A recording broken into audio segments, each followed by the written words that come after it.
Right again, alright. Yeah, this one today is about a few things like that have been getting at my mind that go about. It's like people are probably talking about always being locked in the root chakra and the lower chakra as well. The real shadow work actually is conquering the lower chakras, which are basically saffron. This is the dantian, is your dietary levels, the saffron robes, and basically like the scarlet robes, basically of the root chakra of sexuality. And you see, it's not about all running right up to the pineal gland all the time. Basically, cleaning your pineal gland, understanding the cleaning your pineal gland and all this. It could be a shaggy dog story after time anyway. It's just about basically two main things: what you eat and how and your sexual behaviour and attitude. Like eat, mate, and sleep and defend are the four main modes of life. And most people ain't conquering the eating and the mating. Now, at a Vaishnava's level, Brahman Rishi levels, right, the way is to be lacto-vegetarians as a beginner. So you've dropped basically you've dropped eating meat, fish, eggs, and chicken, and you're lacto-vegetarian. From then on in, that's level 7 of the dietary judgment scale of where you're at in life. And then you go from then on, if you want to go vegan and then go to fruitarianism, you see. But if you just get to that level, like I'm only at level 7, just basically dropping the meat, the eggs, the fish and the chicken, in my life, but it's a good basic foundation, you see, you can't go wrong. The rest of it is basically just going, above and beyond in yourself, in your own well-being of health wealth. Sexually, it's all about living as Christ told you, Jesus, head praedumic son, right, which is basically living the new covenant of the resurrection. Immaculate conception. What's immaculate conception? Immaculate conception is immaculate from what? Monogamy, step 1, engagement step 2, marriage step 3 of monogamy, then basically adultery, vice, and rape. See, these are the 4 fallen contracts that are more fallen than the last. The only one to be in is number 1, basically immaculate conception. Then you conquered in your consciousness, in your action behaviour, in interaction between each other and humanity, your diet and your sexual behaviour. You see, that's having a clean mind. You see, that's what it's all about. It ain't that difficult.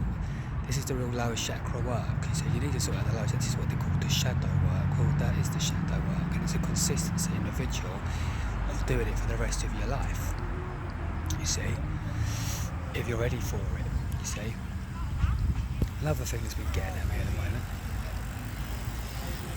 is, have you noticed that they're taking Churchill off the £5 note? Don't you find that's a bit of a weird style?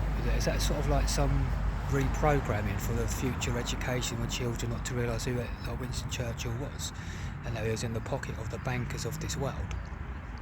So they've got rid of him, and then they want to put perversely like things like trees on the £5 note instead of like Winston Churchill. Why is that? So trying to cover over the real story, what's going on. Now in 20-30 years time or something, if money's still around, hopefully not, because hopefully by 3 more general elections earliest to basically another 10 general elections, 50 years time, we've got rid of money. Hopefully the sooner the better.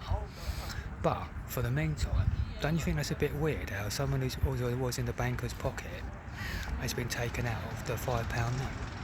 And no one on the GB, they've reported it, like GB News for example, but they're not to question why. Don't you find that a bit weird? I find it a bit weird. And I mean, why would you take him off it? He was a politician for the banking system, right? That's what politicians do. They protect the bank, the Kavarian system. The Raksasa politicians. That leads on to another thing, Raksasas. A Raksasa to us as Vaishnavas in the Vedic world that we're living in, it's a time when the Asuras, the celestial demons, and the Raksasas, who are part of another industry or dynasty of industries, they take over the system.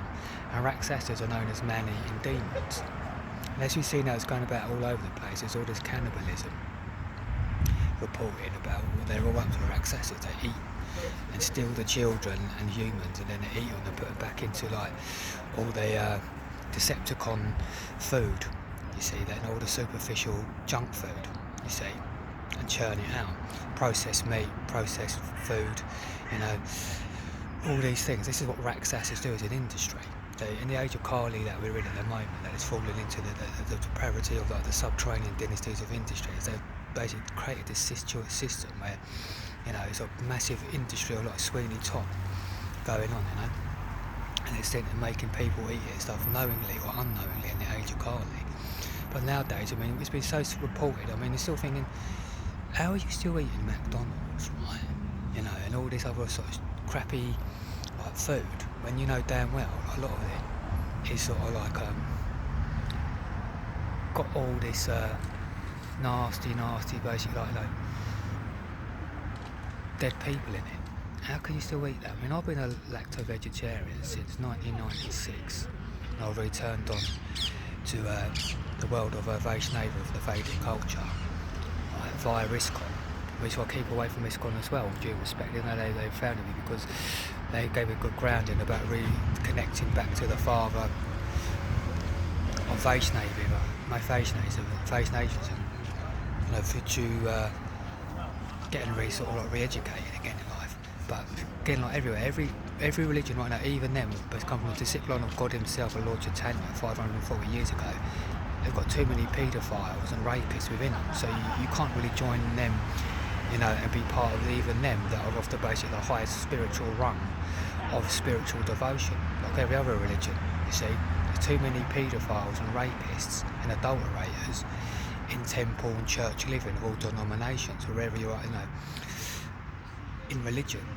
The only thing there is nowadays is just you living in your own house, ashram, as smarter devotees, as we call it, the devotees that live at home, smarter devotees, because that's all you got.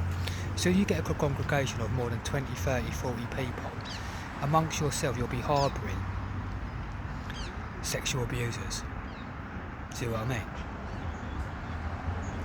Do you want to be like knocking around? This is why in these times it's quite to be quite a lot of solitude kind of life, do you know what I mean? Be very selective of who you actually hang around with in your life, you know? As you get older, you get more wise and astute to these things, you know? You've got to then question your own integrity, you know, of what you're doing and where you're at and who you're hanging around with, you know? Because it ain't good for yourself, you know? But yeah, these are a few things I just basically want to get off my chest at the moment. On this lovely Saturday afternoon. March is a great time of the year, you know what I mean? The weather's just right, you know, I always find everything's on the upturn. But yeah, have a nice day, whatever you're doing, for what's left of it. If you're not already having a good day, see you later.